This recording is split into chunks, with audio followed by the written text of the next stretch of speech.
Bienvenue dans cette vidéo hors série dans laquelle je vais vous recommander 5 films hongkongais récents, donc dans la foulée de la précédente vidéo que j'avais fait sur les films japonais.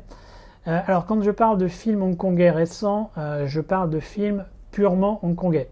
Donc j'exclus les coproductions. Si vous n'êtes pas tout à fait au fait de ces histoires de films purement hongkongais et de coproduction entre Hong Kong et la Chine, je vous renvoie à la vidéo que j'ai faite sur le sujet, ainsi qu'à la vidéo de retour sur l'état du cinéma de Hong Kong, dans lequel je vais plus en détail sur tous ces sujets. Donc là, en l'occurrence, ça va être 5 films purement hongkongais, et vous allez retrouver un certain nombre de titres que j'avais déjà évoqués donc, dans la dite vidéo sur l'état du cinéma de Hong Kong. Donc, le premier film que je vous recommande, il s'agit de Number One Chung Ying Street, réalisé par Derek Chiu. Derek Chiu, c'est un réalisateur qui est plutôt installé dans le paysage cinématographique hongkongais, puisqu'il a commencé à la télévision dans les années 80, il a transitionné au cinéma au début des années 90, et il a toujours eu une tendance assez sociale, on va dire, assez sérieuse, assez dramatique. C'est pas un réalisateur qui fait vraiment dans l'action ou dans la comédie délirante, c'est pas son truc. Il avait fait par exemple Final Justice pour Johnny To, une histoire de drame sur fond religieux. Il a réalisé un certain nombre de films comme ça assez sérieux ou assez romantiques. Et il s'était un peu essayé aux coproductions dans les années fin des années 2000, début des années 2010. Il avait réalisé entre autres Brothers, un film de gangster avec une belle brochette d'acteurs, mais qui malheureusement n'était pas vraiment très passionnant. Et donc, il est depuis revenu à Hong Kong. Maintenant, il est devenu enseignant. Et il a produit et réalisé Number One Chung Ying Street de manière quasiment autonome, donc avec un très petit budget.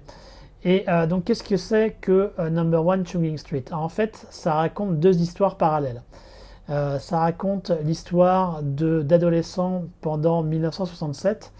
Et si vous n'êtes pas au courant, en 1967, à Hong Kong, il y a eu des émeutes qui ont duré quasiment pendant un an. Des émeutes qui étaient liées à la révolution culturelle qui avait lieu dans la Chine voisine et qui avait donc été provoquée par les différentes forces de gauche à Hong Kong et qui avait mené à un certain nombre d'affrontements avec la police et ensuite une série d'attentats à la bombe. Donc ça a été une période assez troublée pour Hong Kong. Et qui au final a été remporté par les autorités coloniales, puisque les mouvements gauchistes ont été réprimés, ils n'ont pas obtenu les concessions qu'ils souhaitaient avoir, et le pouvoir colonial en est donc sorti renforcé. Et en parallèle donc de cette histoire, de ce contexte dans lequel on a trois adolescents donc des années 60, il y a également trois adolescents qui eux sont en 2000, alors je crois que c'est en 2015 ou 2017, enfin un petit peu après les événements de 2014 d'Occupy Central, la révolution des parapluies. Et donc ces adolescents se demandent qu'est-ce qui va arriver de leur futur.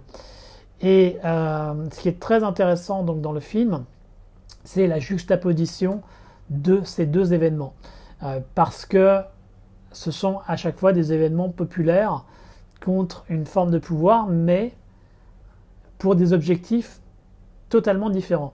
Mais ce qui est intéressant également dans le film de Derek Chiu, c'est qu'il montre qu'il y a quand même un certain nombre de parallèles qui existent entre les deux, même si les objectifs, même si le contexte était différent, il y a un certain nombre de parallèles qui peuvent être tirés par rapport à la jeunesse, par rapport à Hong Kong.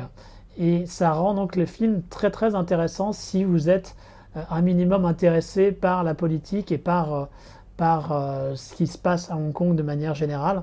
Le film, étant donné qu'il dresse un parallèle entre deux idéologies quelque part très différentes, a été accueilli avec une relative modération, c'est-à-dire que Les, les, euh, les gauchistes des émeutes de 67, évidemment, n'étaient pas forcément fans qu'on fasse un parallèle entre ce que eux avaient fait en 67 et ce que les jeunes ont fait en 2014 à Hong Kong.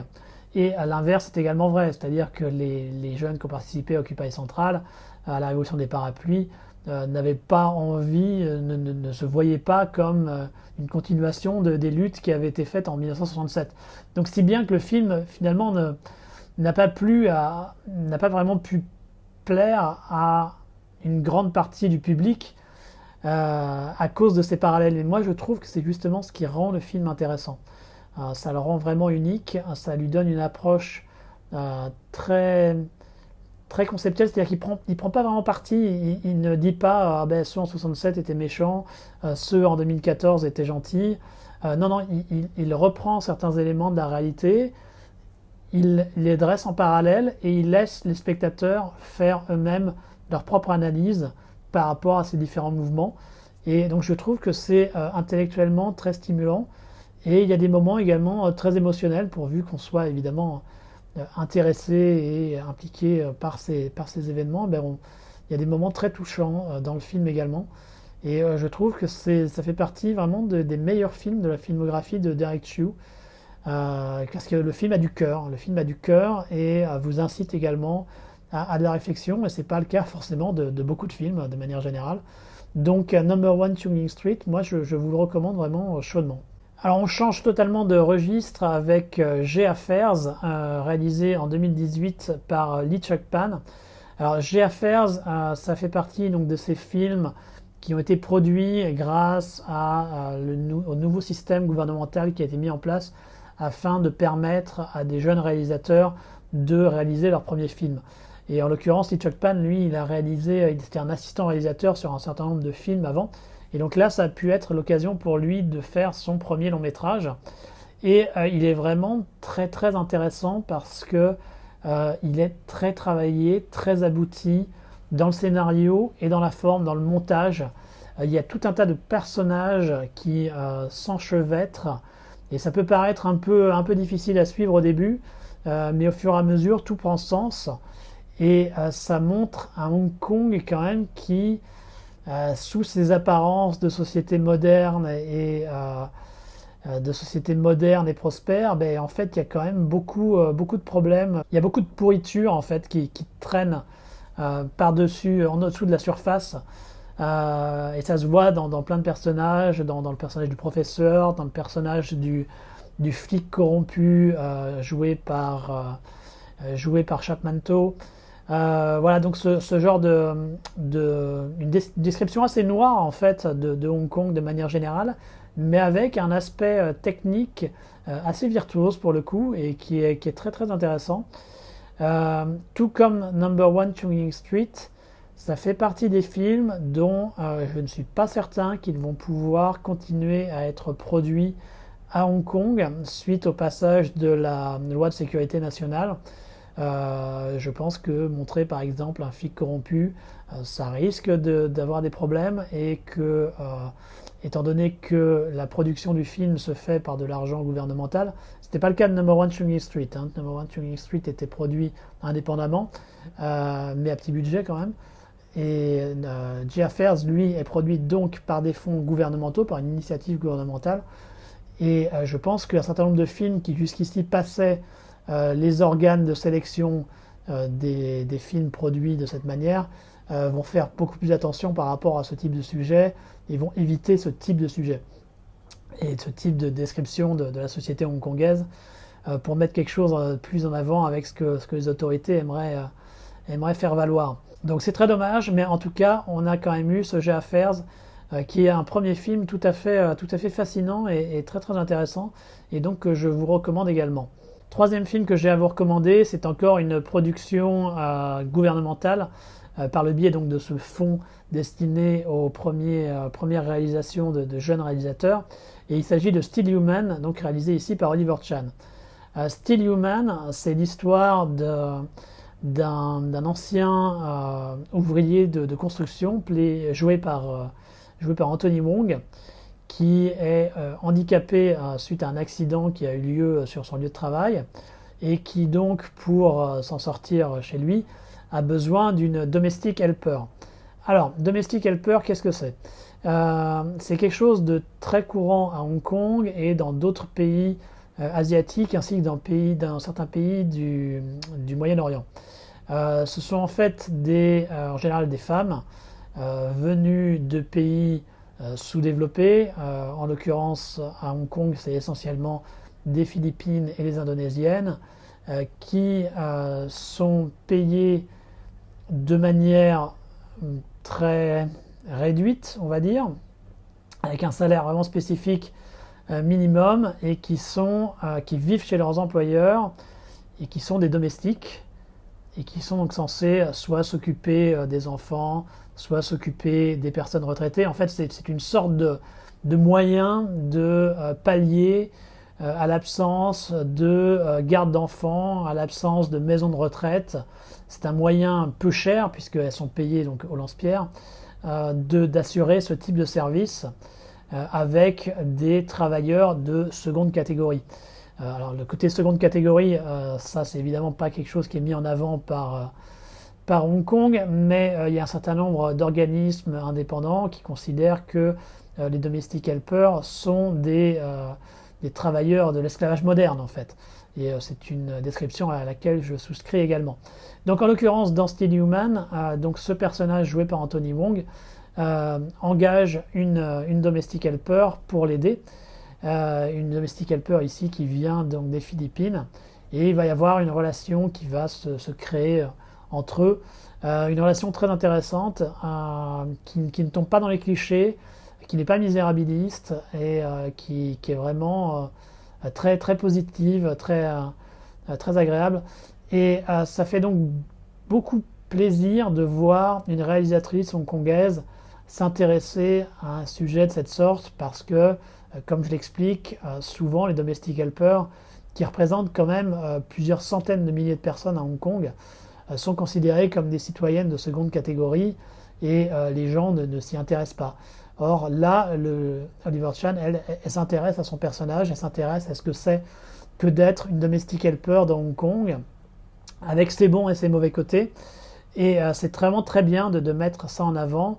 Et évidemment, avec un acteur comme Anthony Wong également à ses côtés, ça donne un duo très très intéressant. Et donc le message, le côté social du film est également très très intéressant.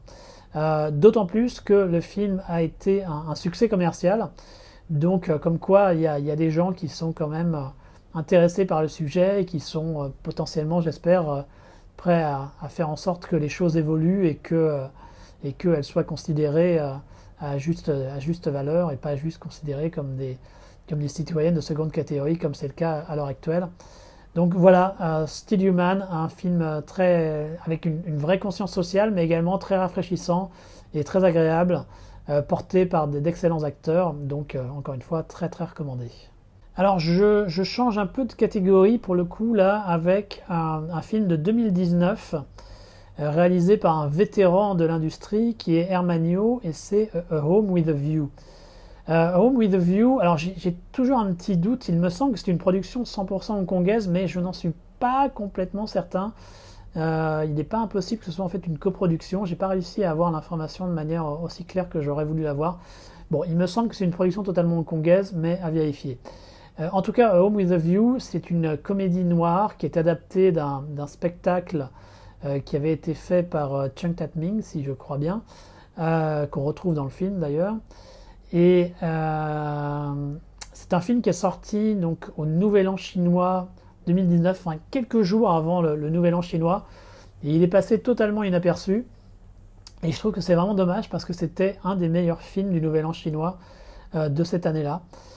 C'est vraiment une comédie noire avec une famille qui emménage dans un nouvel appartement, et c'est le nouvel appartement de leur rêve en quelque sorte. Mais il se trouve qu'il y a une énorme pancarte publicitaire qui leur bloque la vue, et ils vont essayer de tout faire en sorte pour se débarrasser de cette pancarte publicitaire, et ça va amener à tout un tas de péripéties, et ça va partir de plus en plus dans n'importe quoi, enfin dans n'importe quoi noir, c'est-à-dire qu'ils vont s'enfermer, les personnages vont s'enfermer dans une espèce de folie qui va les amener à des extrémités incroyables. Et c'est très marrant, mais également avec un côté donc social, parce que ça illustre en fait toute la question de l'immobilier à Hong Kong, qui est quand même une question majeure. Hein. L'immobilier à Hong Kong fait partie des plus chers à travers le monde, et ça c'est un vrai problème, puisque beaucoup de gens ne peuvent pas accéder à la propriété, ou voire même habiter dans des logements décents.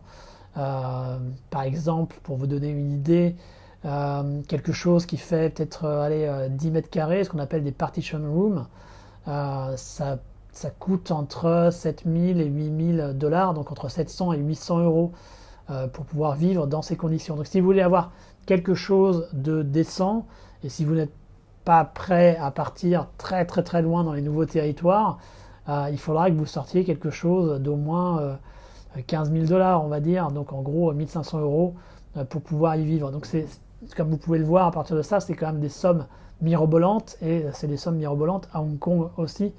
Ce qui fait donc que c'est un vrai problème de société qui est ancien, hein, qui a été déjà traité dans un certain nombre de films. Il y avait Cageman de Jacob Chung qui en parlait avant. Donc c'est un problème ancien, et qui est ici, je trouve, plutôt bien traité, mais de manière un peu décalée par ce côté comédie noire. Cerise sur le gâteau, il y a quand même une belle distribution. Hein. On trouve Francis on trouve Anita Yuen, on trouve Louis Koo. Donc une belle distribution, le film est bien rythmé. Je pense que Hermanio a aimé faire un film comme ça, parce que Hermanio, c'est quand même un réalisateur qui a une conscience sociale, qui aime bien faire des choses qui parlent avec des valeurs dans ses films. C'est pas juste le réalisateur de trucs extrêmes à la Untold Story, hein, même si on l'aime bien également dans ce registre.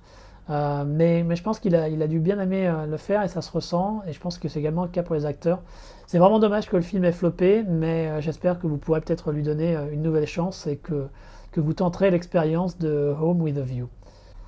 Et le dernier film hongkongais que je veux vous inciter à regarder, il s'agit de We Are Legends, réalisé par Daniel Chan en 2019. We Are Legends, c'est un film de MMA, de Mixed Martial Arts, donc sur deux frères, dont un qui participe à des combats illégaux, et l'autre qui veut réussir à devenir un champion dans la discipline. Et We Are Legends, c'est vraiment un film de cœur pour le réalisateur Daniel Chan. Daniel Chan, c'était quelqu'un qui a travaillé beaucoup pour Wong Jing. Il a fait des films comme Sifu vs Empire, Triads, des films plutôt sympas, mais pas incroyables, mais bon, production Wong Jing oblige, on va dire. Et We Are Legends, c'est vraiment un film de cœur pour lui, parce qu'il est très intéressé à titre personnel par le jiu-jitsu, par les sports de combat en général. Et c'est vraiment un projet qu'il a essayé de monter tout seul pendant plusieurs années. Et il a bien fait, parce qu'il a une perspective assez intéressante. Alors maintenant, des films sur le MMA, on commence à en avoir un bon petit paquet. Hein. Ça a perdu son côté nouveauté. Il y avait un film comme le Warriors, par exemple, film hollywoodien qui était très sympa. Enfin, il y a un certain nombre de films consacrés au MMA qui sont très sympas. Le Unbeatables de Dante Lam avec Nick Chung était très très bon aussi. Mais dans We Are Legends, Daniel Chan a une perspective assez différente, assez unique, ne se concentrant pas forcément sur le côté gloire du MMA, mais plus sur la gestion de la défaite, la gestion des difficultés en fait. Et je trouve que c'est vraiment une approche très intéressante, et qu'on ne peut avoir que si on a soi-même déjà été dans des gymnases de MMA, de sport de combat de manière générale. Si on a vraiment travaillé dur pour ça, si on a participé à des compétitions, c'est quelque chose qu'on va comprendre si on a participé à tout ce processus, et qui n'est pas forcément évident quand on n'est pas dans cette atmosphère, dans ce milieu. Et je trouve que donc c'est très bien rendu dans We Are Legends. Il y a vraiment cette perspective différente de ce que c'est que d'être un être humain en fait. Hein. C'est de faire face à la défaite, d'accepter la défaite et d'être capable de se relever et d'être capable de continuer. C'est une sorte d'illustration cinématographique du speech que faisait Sylvester Stallone dans le Rocky Balboa en quelque sorte. Et c'est très bien fait. Il y a du cœur, les personnages sont bien travaillés, ils sont incarnés de manière très motivée par les différents acteurs. Les deux acteurs qui jouent les deux frères sont très bien. Il y a également Winona Young, je trouve, qui est une ancienne mannequin, mais qui vraiment donne beaucoup de sa personne, qui sont capables à chaque fois de transmettre les émotions qu'ont leurs personnages de manière très convaincante, et c'est vraiment l'aspect le plus important du film à mon avis. Donc voilà, un film qui a du cœur, un film fait pour des bonnes raisons et qui, je crois malheureusement, encore une fois, n'a pas eu le succès qu'il aurait mérité. Et donc j'espère que là aussi vous lui donnerez une autre chance et que vous apprécierez We Are Legends réalisé par Daniel Chan. Voilà, donc c'était 5 films récents hongkongais que je vous incite à regarder, que je vous suggère. Si vous n'avez pas d'autres idées, j'espère que ça vous motivera à le faire. N'hésitez pas à poster vos avis par rapport à ces films dans les commentaires ou à poser toute question qui vous semble judicieuse par rapport à cette vidéo. Et je vous verrai dans une prochaine vidéo avec de nouvelles recommandations de films récents venant d'un autre pays d'Asie. À très bientôt.